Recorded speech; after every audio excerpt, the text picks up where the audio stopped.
احتشام بھی مجھے ساری بات بتانے کے بعد پریشان سا بیٹھا تھا جب آپا ہمارے پاس آئیں۔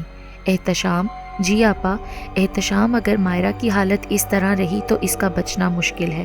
بیماری تو ڈاکٹروں کی سمجھ میں نہیں آ رہی۔ ایسا کرو کہ تم اسے مولوی صاحب کے پاس لے جاؤ، شاید کلام پاک کے ذریعے اسے کچھ افاقہ ہو جائے۔ آپ ٹھیک کہتی ہیں آپا، میں ابھی مولوی صاحب کو بلا کر لاتا ہوں۔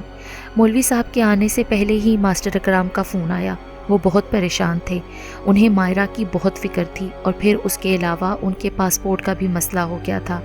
جب گاؤں والوں سے رخصت کرنے کے بعد وہ حاجی کیمپ پہنچے تو وہاں انہیں پتہ چلا کہ ان کے پاسپورٹ میں کچھ مسئلہ ہے، وہ نیا پاسپورٹ بنوائیں۔ ماسٹر اکرام کی پریشانی میں اضافہ ہو گیا کہ ماسٹر اکرام ارجنٹ پاسپورٹ بنوانے کے لیے دوڑ دھوپ کرنے لگے۔ ایک ہفتے کی کوششوں کے بعد ان کا پاسپورٹ بن گیا۔ حاجی کیمپ میں ایک ہفتہ گزارنے کے بعد وہ اب حج کے لیے روانہ ہو رہے تھے، اور یہ سب انہوں نے گھر والوں کو اب فون کر کے بتایا تھا تاکہ وہ لوگ پریشان نہ ہوں۔ احتشام مولوی صاحب کو بلا کر لے آیا۔ مائرہ چارپائی پر بے سود لیٹی تھی، اس کا گورا رنگ ہلدی کی طرح زرد ہو چکا تھا، آنکھوں کے گرد سیاہ ہلکے پڑ چکے تھے۔ مولوی صاحب آنکھیں بند کر کے کچھ پڑھتے رہے، اس دوران ان کے چہرے پر کئی رنگ آ جا رہے تھے۔ کچھ دیر بعد انہوں نے آنکھیں کھول کر کہا کہ اس پر کالے جادو کی مہلک قسم یعنی موت کا جادو کیا گیا ہے، یہ بس آج رات تک کی ہی مہمان ہے۔ سب گھر والوں کا رنگ فک ہو گیا۔ احتشام نے منت بھرے انداز سے کہا، مولوی صاحب خدا کے لیے کچھ کریں، میری بہن کو بچائیں۔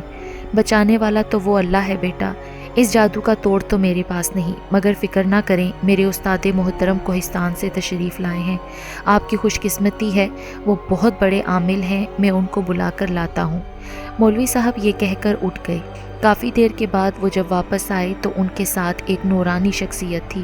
وہ نورانی بابا نہایت باروب لگ رہے تھے۔ السلام علیکم بابا جی، ادھر تشریف لے آئیں۔ احتشام کے بڑے بھائی نے ان سے مصافحہ کرتے ہوئے کہا۔ بابا مائرہ کو احتشام اور اس کی بڑی بہن کی موجودگی میں کمرے میں لے گئے، باقی سب کمرے سے باہر چلے گئے۔ بابا نے اپنے ارد گرد ایک حصار کھینچی اور آنکھیں بند کر کے کچھ پڑھنے لگے۔ کچھ دیر بعد مائرہ ایک جھٹکے سے اٹھی، اس کی آنکھیں لال انگارے ہو رہی تھیں، اس کے سر کے بال کھڑے تھے۔ اس نے غرا کر کہا، زندگی چاہیے ہو تو بھاگ جاؤ۔ یہ آواز یقیناً مائرہ کی نہیں تھی۔ بابا پر کچھ اثر نہ ہوا، وہ بدستور آنکھیں بند کیے اپنے عمل میں مصروف رہے۔ مائرہ نورانی بابا کی طرف لپکی، مگر اسے اس زور کا جھٹکا لگا اور وہ چارپائی پر گر گئی۔ وہ نورانی بابا کے اندیکھے حصار سے ٹکرا گئی تھی۔ نورانی بابا نے آنکھیں کھول کر اس پر پھونک ماری تو وہ تڑپنے لگی۔ اس نے چیخ کر کہا، بس کرو، مگر نورانی بابا نے عمل جاری رکھا۔ مائرہ کانوں پر ہاتھ رکھ کر چلانے لگی۔ کچھ دیر بعد جب نورانی بابا نے عمل ختم کر کے پھونک ماری تو مائرہ بے سدھ ہو کر بستر پر گر پڑی۔ احتشام اور آپا تیزی سے آگے آئے اور مائرہ کو سنبھالا۔ بیٹے فکر کی کوئی بات نہیں، تمہارے ایک رشتہ دار نے یہ کالا جادو کیا تھا۔ کالے جادو کے زور پر کچھ شدید جن بھی آئے، مگر جادو اور جنات میں نے ختم کر دیے ہیں۔ ایک ہفتے میں اس کے اثرات مکمل ختم ہو جائیں گے۔ میں آپ کو کچھ تعویذ دے دیتا ہوں، آپ یہ بچی کو پہنا دیجیے گا۔ یہ کہہ کر بابا نے کچھ تعویذ لکھ کر دیے اور کہا، ساتھ میں چند دنوں تک گھر میں سرخ مرچوں کے ساتھ یہ 6 تعویذ جلائیں۔ ماسٹر اکرام کی واپسی تک مائرہ بالکل ٹھیک ہو گئی تھی۔ ان کی آمد کے 2 دن بعد ماسی خالدہ ماسٹر اکرام سے ملنے آئیں۔ وہ ماسٹر اکرام کی خالہ زاد تھیں۔ ان کی حالت بہت خراب تھی، ان کے بدن پر جگہ جگہ چھوٹی چھوٹی پھنسیاں نکل آئی تھیں، جس میں سے پیپ نکل رہی تھی اور ناقابل برداشت بدبو اٹھ رہی تھی۔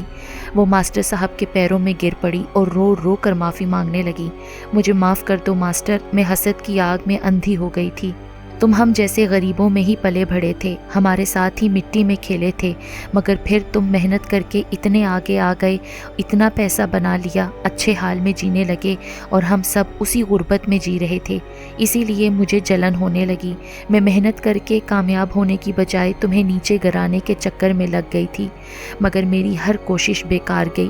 تم زندگی میں مزید کامیابی اور سکون حاصل کرتے رہے اور میں بے سکون ہوتی گئی، اور جب مجھے تمہارے حج پر جانے کی اطلاع ملی تو مجھ سے برداشت نہ ہوا۔ ہم غریبوں کی 7 نسلوں میں سے کسی کو یہ خوش نصیبی حاصل نہیں ہوئی تھی، تو تمہیں کیسے مل گئی؟ اس لیے میں نے تم سے یہ خوشی چھیننے کے لیے تمہاری بیٹی پر کالا جادو کروا دیا تھا۔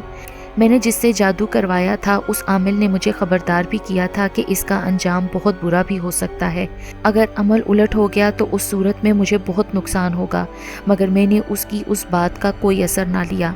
میرا ارادہ تھا کہ تمہاری بیٹی کی خراب طبیعت کے باعث تم نہ جا سکو گے، مگر تم پھر بھی نہ مانے اور ہر صورت حج کے لیے پہنچ گئے، تو میں نے عمل طاقتور بنا کر تمہاری بیٹی کو مارنے کی کوشش کی، مگر وہ پھر بھی بچ گئی، مگر میں اپنے انجام سے نہیں بچ سکی۔ وہ رو رہی تھی اور ماسٹر اکرام دکھ کی کیفیت میں بیٹھے اسے دیکھ رہے تھے۔ ماسی خالدہ نے جو کام کیا تھا اس کا انجام ایسا ہی ہوتا ہے، جس سے بچنے کا کوئی راستہ نہیں ہوتا۔ یہ سچ ہے کہ حسد ایسی بلا ہے جو اگر چمٹ جائے تو پھر موت ہی آپ کا علاج ہوتی ہے۔ حاسد زندگی بھر حسد کی آگ میں جلتا ہے اور موت کے بعد جہنم کی آگ اس کا مقدر بنتی ہے۔ دوسروں کی خوشی اور کامیابی میں خوش ہونا سیکھیے، اور جو اللہ پاک نے آپ کو عطا کیا ہے اس پر صبر شکر کریں۔